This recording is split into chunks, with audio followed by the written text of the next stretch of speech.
Hello and welcome to Healthy Mind, Healthy Life with your host Avik. This podcast is all about exploring the latest research, sharing personal stories, and providing personal tips for improving our mental health and well-being. Each episode will be joined by experts in the field of mental health, as well as individuals who have experienced the transformative power of a healthy mind firsthand. Together, we will dive into a range of topics from managing stress and anxiety to building resilience and cultivating happiness. So, join us on this journey to discover new ways to take care of our minds, bodies, and souls. And let's work together to create a healthier, happier world one episode at a time. So, let's get started.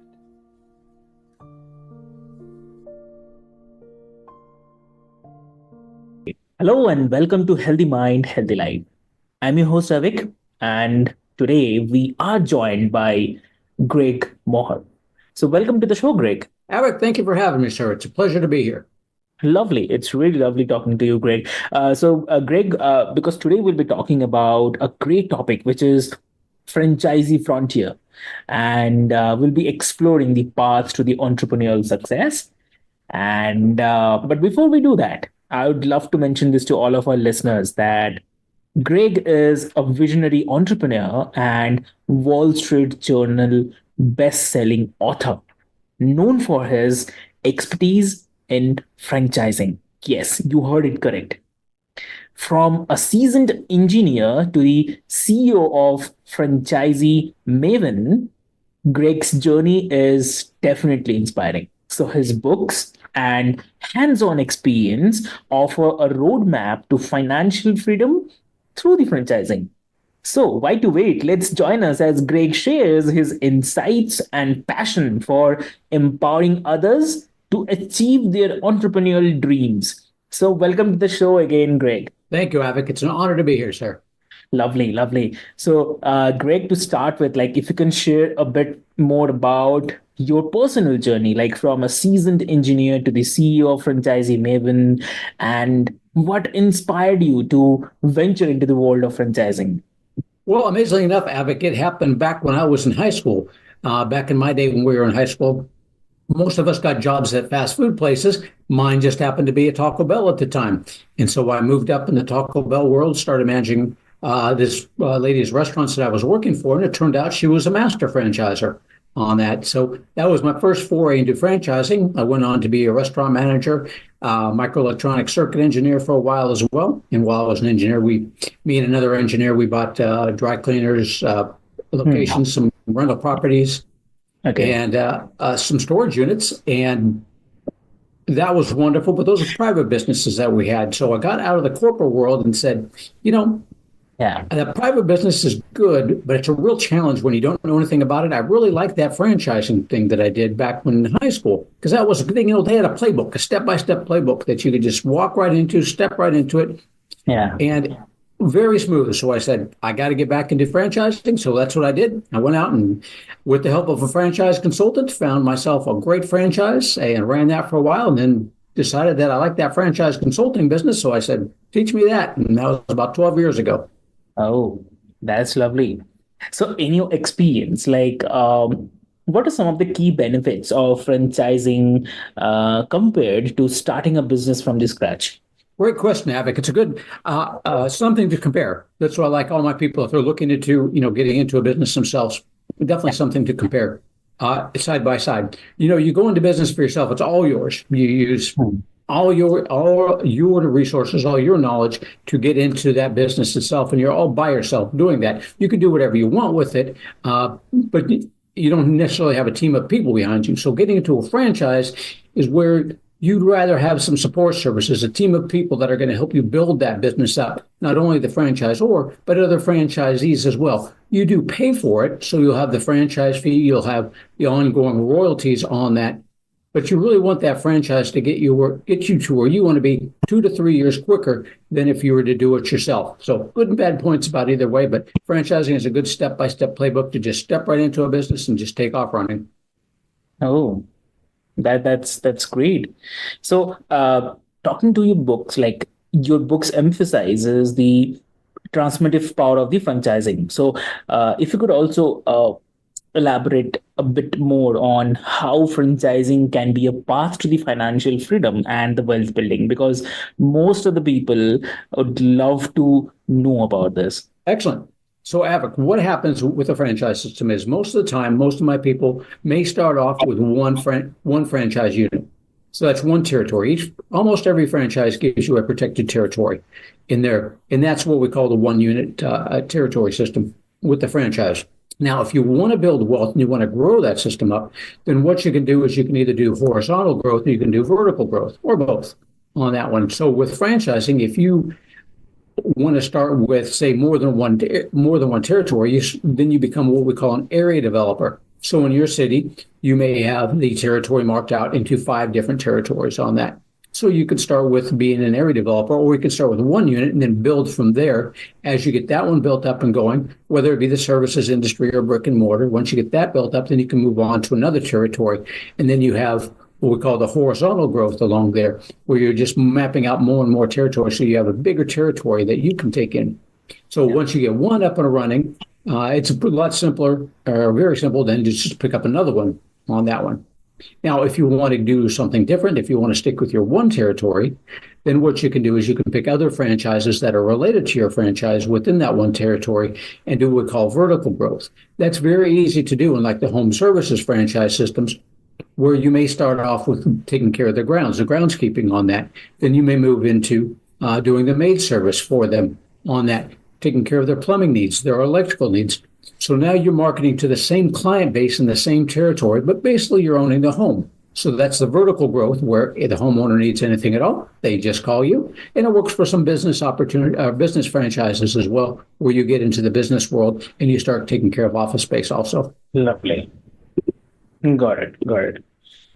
So, as a turnaround specialist for the distressed businesses, like, what foundation principles have you found crucial for the success in the world of franchising? Really taking care of your people is the best thing.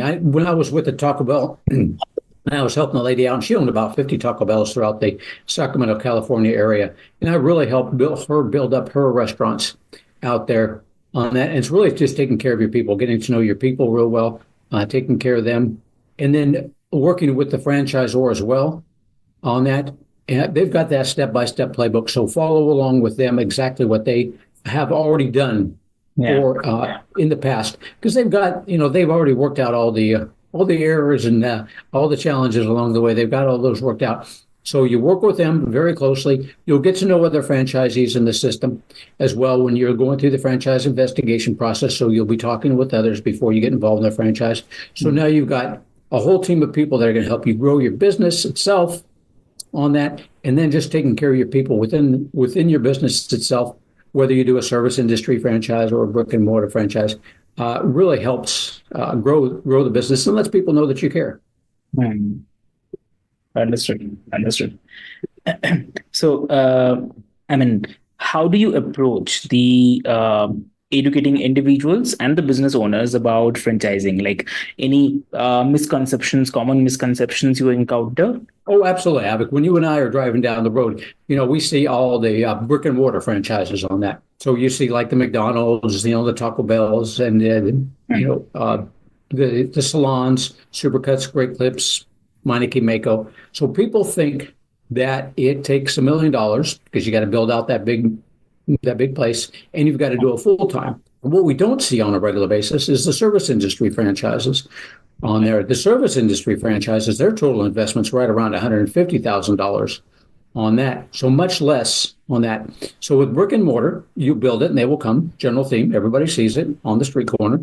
With the services industry, your clients don't necessarily know you exist until they need you. So in that case, you need a great franchise system to drive people to you when that need arises. And in either one of those industries, most people think you have to do it full time, but you actually don't. There's many of them that you can do semi-absentee, where you're managing the manager, you're managing the profit and loss statements. If you don't like managing the profit and loss statements, turn it over to a CPA and just manage the manager 10 to 15 hours a week. And many different franchise opportunities, many different industries where you can do that semi-absentee. And that's where I come in to help you find those. Yeah. Exactly. So, if you could also share any success story, like someone you have guided through the process of franchising and the impact it had on their entrepreneurial journey, anything? Oh, absolutely. So I had a couple that were, it was kind of funny. They're real estate investors. I got a lot of real estate investors that like to get into franchising to diversify. And it was a husband and wife team, and they were looking to get into a brewery on that. So we started looking at breweries. But I talked to people, find out what their likes and dislikes are. And we decided we'd compare and contrast a few different franchises as well. So we were also looking at electrical services. And I was working mostly with the husband on that. And he was going to do it semi-absentee on that since his wife took care of all the properties themselves. So we started going through the process, and eventually, at the very end, they actually chose the electrical services franchise on there because, amazingly enough, it was a whole lot less of an investment, and they could make a whole lot more money than with the brewery. And the wife steps up at the last minute and says, "You know, we're not going to run this semi-absentee. We're actually going to run this full time, and I'm going to run the business itself." Well, 6 months later, now they're on the road to become rookies of the year. She just took it over, and she's just doing amazing things on that, which is really cool to see. I had another person get into left his job and got into a kitchen remodeling franchise, and he came back to me, 3 years later. He gave me a call, and I'm like, "Oh, this is kind of interesting. Why is he calling me?" He says, "Well, I built it up. Uh, Doing great. I want to sell it and get into another franchise." So it's like, right on. So it only took him 3 years to get it built up. Great profit. Sold it for a very good price on that. And we got him into even another and bigger franchise system as well. So I love it when I hear those great stories of my people doing well. That's really lovely.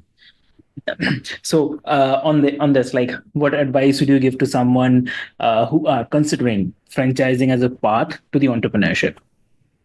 Great question, Avik. You always should have many options. Always options are good.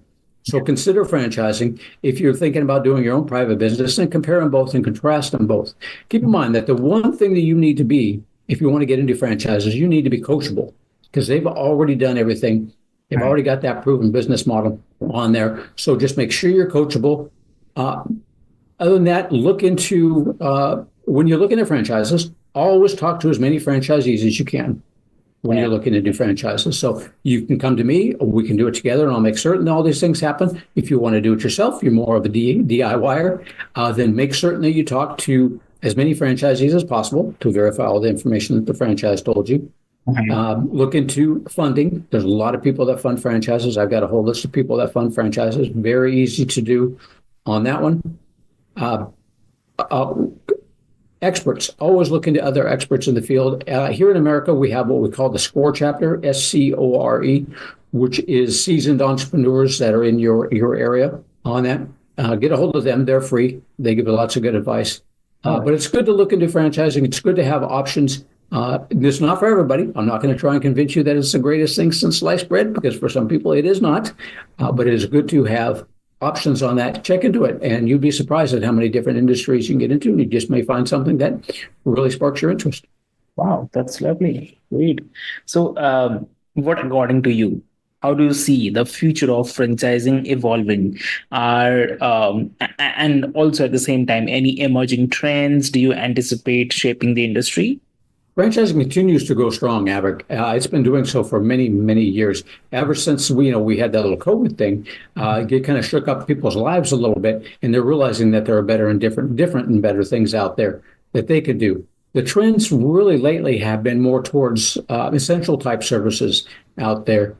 The plumbing, electrical, HVAC, tutoring, senior care, health services. Those are the ones that have really taken off quite a bit. Right before we had all that COVID thing, we had a couple different trends in restaurants, pizza restaurants, and yogurt, especially. We had a lot of yogurts that were popping up, trending for a while. Those didn't all make it to great success on those, because those can be a little bit trendy. So if you're, don't be, blinded by something that's really trendy or really popular on that one. I always look at the business model and check out the business itself and see where it's going to go in the future. With the essential services, they've always been there. They always will be here. And I think people are starting to realize that now. And that's the biggest trend is going towards those services that are absolutely essential, no matter what happens in the economy, much needed services. Yeah, got it, got it.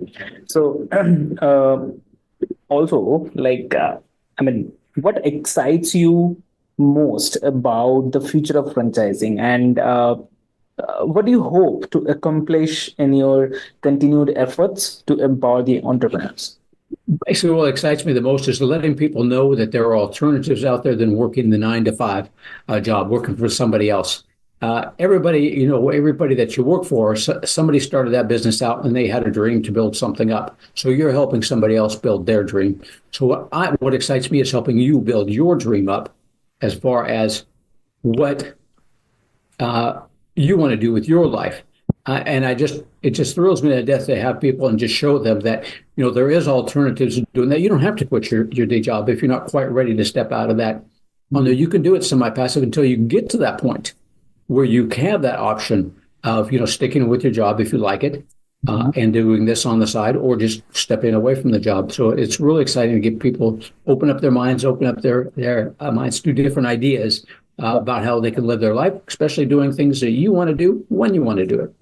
Oh, that's really lovely. And with this, we are at the end of this episode, and it's really enlightening episode, I would say, on franchisee frontier and exploring the paths to the entrepreneurial success. And for this, I definitely want to extend a heartfelt thank you to our guest Greg for sharing his invaluable insights and the expertise in the world of franchising.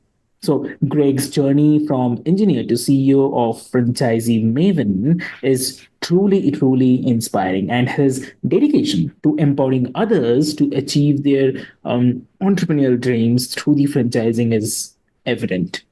So, dear listeners, we hope that you have found this exploration into the world of franchising insightful and the thought provoking. So, whether you are considering franchising as a path to the entrepreneurship or simply curious about the industry, we trust that Greg's wisdom has provided you with the valuable guidance. And also, Greg, like if someone wants to connect with you, how they can connect? I have it. They go to my website, franchisemaven.com. That's franchise, MAV as in Victor, EN.com.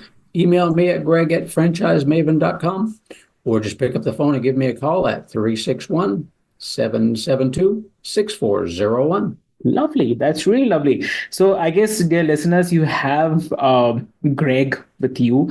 Huge knowledge and huge experience. Definitely, Greg gonna help you with you if you have any queries or if you want to learn more about it. Please connect with Greg. And be sure to stay tuned for future episodes where we will continue to delve into the topics surrounding the business, entrepreneurship, and the personal development. So until next time, remember to keep exploring, learning, and pursuing your dreams. So thank you so much for joining on Healthy Mind, Healthy Life. Thank you so much.